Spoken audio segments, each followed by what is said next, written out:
চলো আজকে আমি তোমাদের আমার মায়ের স্টাইলে মটন রান্না করা দেখাবো। দেখো, রান্না তো আমিও করি মটন, কিন্তু আমার হয় বলে না যে সবার ধরন একটু একটু আলাদা হয়।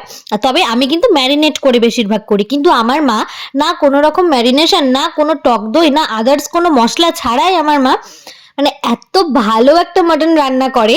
তো আমি চাইছিলাম যে দেখি মায়ের মতো করে, একদম মা যেরকম যেরকম ভাবে করে একবারে পাই টু পাই স্টেপ ফলো করেছি, দেখি মায়ের মতো টেস্টটা আনতে পারি কিনা। কিন্তু ওই যে মা মাই হয়, সেই মায়ের হাতে স্বাদটা একমাত্র মা ছাড়া আর কোথাও পাওয়া যায় না।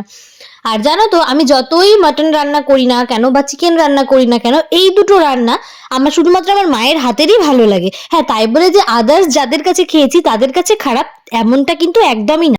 দেখো, আমি মটন রান্না করার জন্য প্রথমে মটনটাকে ভালো করে ধুয়ে নিয়েছি, তারপরে আদা, জিরা, লঙ্কা আর রসুন, কিছুটা পরিমাণে রসুন আমি বেটে নিয়েছি, আর এদিকে পেঁয়াজ আর কিছুটা পরিমাণ রসুন কেটে রেখে দিয়েছি। আর হ্যাঁ, টমেটো অ্যাড করতেও কিন্তু ভুলিনি। তো প্রথমে আমি আলুটা ভালো করে ভেজে নিলাম, আর তারপরে আমি কিন্তু মাংসে গোটা রসুন খেতে খুব ভালোবাসি, জন্যই গোটা রসুনটাও ভালো করে ভেজে নিলাম।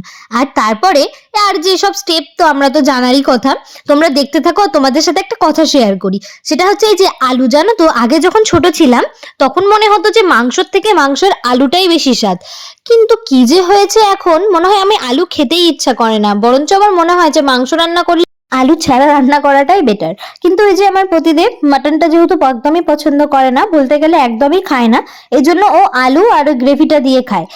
আর এইদিকে ভাই তো ভীষণ ভালোবাসে আলু খেতে, ওই জন্য আমাকে নিত্যান্ত আলুটা দিতেই হয়। আমাদের সত্যি বয়স বাড়ার সাথে সাথে বা বড় হওয়ার সাথে সাথে পছন্দের তালিকাগুলো কত পরিবর্তন হয়ে যায় না। বাচ্চাকালে যে জিনিসগুলো ভালো লাগতো, হ্যাঁ তাই বলে সব পরিবর্তন হয় না, কিন্তু আমার মনে হয় যে কিছু কিছুটা আমাদের অনেকেরই, বলতে গেলে প্রায় সবারই পরিবর্তন হয়ে যায়। এই জন্য এমন অনেক আমাদের শখ থাকে যেগুলো মনে হয় যে না এখন করতে পারছি না, কিন্তু বড় হয়ে করতে পারবো। কিন্তু এমনটা হয় না, জানো তো। মানে যখন যেটা যে বয়সে করার সেটা সে বয়সে না পেলে পরে সেটা সুযোগ থাকলেও হয়তো আর করে ওঠা সম্ভব হয় না। ওই যে বলে না যে 60 বছর বয়সে এসে তখন কিন্তু আমাদের শাড়ির প্রতি চাহিদা থাকে না, তখন ওষুধের প্রতি চাহিদাটা বেড়ে যায়। ঠিক বললাম তো? দেখো, কিছুটা এসব বিষয়ে কিন্তু আমার সাথে অনেক মিল আছে, জানো তো। আমি বিয়ের আগে ভাবতাম যে, মানে বিয়ের আগে যেসব জিনিস পাইনি মনে হতো যে বিয়ের পরে আমি স্বাধীন, হয়তো চাইলেই করতে পারবো, কিন্তু এমনটা কিন্তু হয় না, জানো তো। মানে পরিস্থিতির চাপে সেগুলো হয়তো আর মুখ ফুটে বলাই হয়ে ওঠে না। তবে দেখো, এদিকে কিন্তু আমার মাংসটাও অনেকটা হয়ে আসলো, আর এইদিকে আমার কষানো হয়ে গেল, আমি এখন জলটা দিয়ে দিলাম। আর আমার এদিকে কিন্তু লাল লাল ঝালঝাল মাটন একদম রেডি। তো ভিডিওটা কেমন লাগলো জানিয়ে দিও। দেখা হচ্ছে নেক্সট ভিডিওতে, বাই।